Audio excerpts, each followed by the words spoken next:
Assalamualaikum warahmatullahi wabarakatuh. Perkenalkan, kami dari kelompok 3 yang beranggotakan saya Maharani Permatasari dengan NIM 20111140005 dan teman Saya Ella Ariani dengan NIM 2011144017. Di sini kami akan menjelaskan sedikit mengenai perdagangan global dengan indikator materinya, yaitu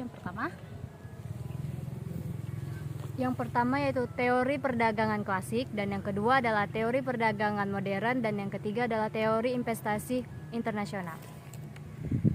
Selanjutnya yaitu ada mengenai investasi langsung luar negeri, ada ekonomi politik dan perdagangan global, dan yang terakhir yaitu ada kebijakan perdagangan internasional. Saya di sini akan menjelaskan mengenai materi yang pertama, yaitu teori perdagangan klasik. Teori perdagangan klasik terbagi dalam beberapa paham sebagai berikut ini, yaitu yang pertama merkantilisme, dan yang kedua absolute advantage dari Adam Smith. Merkantilisme adalah teori ini berpendapat bahwa satu-satunya cara negara untuk menjadi kaya adalah dengan melakukan sebanyak mungkin ekspor dan meminimalisir impor. Absolute advantage dari Adam Smith. Teori ini lebih mendasarkan pada besaran atau variabel, bukan moneter. Teori klasik dalam perdagangan internasional pun didasarkan pada sejumlah asumsi sebagai berikut. Yang pertama, dua barang dan dua negara. Yang kedua, nilai atas dasar biaya tenaga kerja yang sifatnya homogen. Yang ketiga, biaya produksi yang tetap tidak berubah. Yang keempat, tidak ada biaya transportasi. Yang kelima, faktor-faktor produksi dalam bergerak bebas di dalam negeri tetapi tidak antar negara. Yang keenam, distribusi perdagangan tidak berubah. Yang ketujuh, tidak ada perubahan teknologi. Dan yang kedelapan adalah perdagangan dilaksanakan atas dasar barter. Yang kedua yaitu teori perdagangan modern. Teori perdagangan modern ini terbagi menjadi tiga, yaitu teori Heckscher-Ohlin atau teori HO. Teori HO ini menjelaskan beberapa pola perdagangan dengan baik. Negara-negara cenderung untuk mengekspor barang-barang yang menggunakan faktor produksi yang relatif melimpah secara intensif. Menurut Heckscher-Ohlin, suatu negara akan melakukan perdagangan dengan negara lain disebabkan negara tersebut memiliki keunggulan komparatif, yaitu keunggulan dalam teknologi dan keunggulan faktor produksi. Kedua dari teori perdagangan modern yaitu teori comparative advantage atau teori siklus produk. Vernon berpendapat bahwa banyak barang manufaktur yang melalui suatu siklus produk yang prosesnya bisa pendek atau panjang, terdiri dari 4 tahap, yaitu perkembangan atau penciptaan atau introduksi, pertumbuhan, kedewasaan, dan penurunan. Siklus ini akan terjadi selama kondisi-kondisi yang mempengaruhi proses produksi dan persyaratan lokasi berubah secara sistematis. Yang ketiga, teori skala ekonomis. Teori skala ekonomis bertolak belakang dengan teori Heckscher-Ohlin atau teori HO. Teori HO mengasumsi skala penambahan hasil konstan, sedangkan di dalam teori skala ekonomis, skala penambahan hasil tidak tetap, melainkan meningkat terus. Teori ketiga itu teori investasi internasional. Teori investasi internasional. Investasi internasional merupakan penanaman modal dari investor asing maupun investor asing yang bekerja sama dengan investor dalam negeri untuk melakukan usaha di Indonesia. Dalam investasi internasional ada beberapa macam teori yang biasa diaplikasikan, yaitu yang pertama ownership advantage theories, yang kedua internalization theories, yang ketiga Dunning Executive theories, yang keempat teori keunggulan monopolistik, yang kelima ketidaksempurnaan pasar produk dan faktor produksi, yang keenam investasi silang, yang ketujuh the follow the leader theory, yang ke-8 international product life chain theory.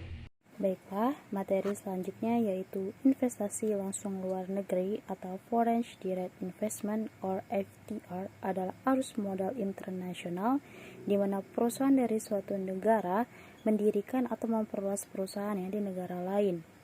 Oleh karena itu, tidak hanya terjadi pemindahan sumber daya, akan tetapi penetapan pengawasan terhadap perusahaan di luar negeri. Undang-Undang Nomor 1 Tahun 1967 tentang penanaman modal asing dikeluarkan untuk menarik investor asing guna menunjang pembangunan ekonomi nasional. Di Indonesia, kewenangan mengelola investasi asing dipegang oleh Badan Koordinasi Penanaman Modal atau BKPM untuk memberikan persetujuan atau izin atas investasi langsung luar negeri. Selanjutnya yaitu tujuan perusahaan melakukan FDI.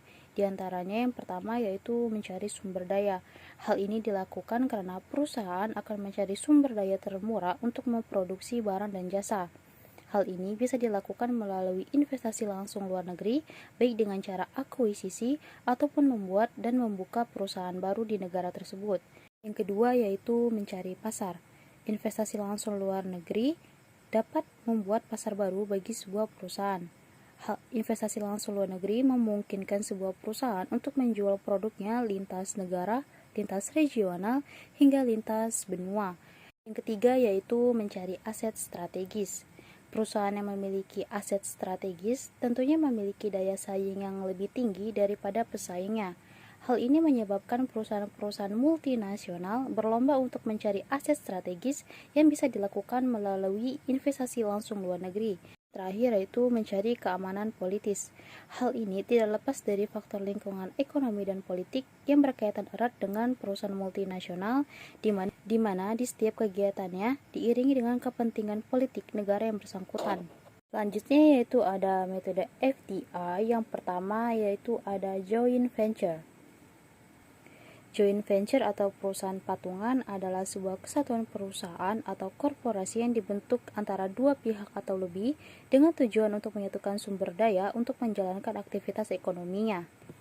Yang kedua yaitu merger dan akuisisi. Merger adalah proses penggabungan dua perusahaan atau lebih menjadi satu, sedangkan akuisisi yaitu proses pengambil alihan suatu perusahaan oleh perusahaan lain yang biasanya dilakukan dengan cara membeli saham di atas 50%. Yang ketiga yaitu lisensi. Lisensi yaitu pemberian izin untuk melakukan proses produksi, baik barang maupun jasa. Keempat yaitu kontraktor manajemen. Adalah kontrak antara dua pihak atau lebih di mana pengelolaan suatu proyek atau bisnis dialihkan kepada kontrak pihak ketiga yang dikenal dengan nama manajer.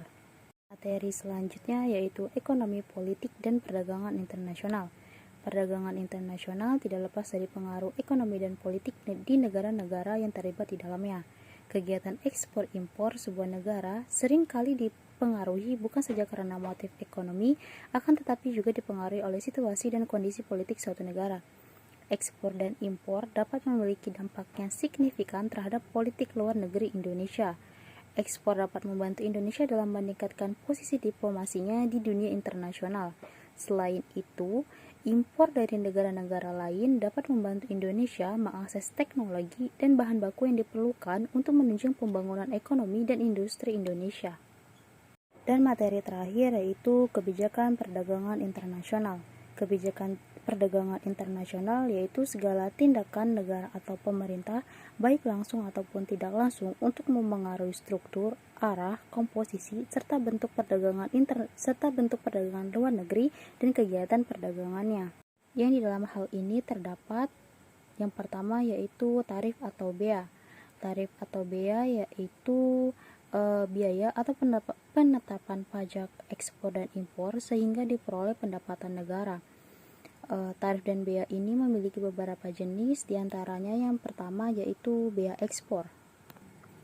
Bea ekspor adalah tarif atau biaya yang dikenakan terhadap barang yang diangkut ke negara lain.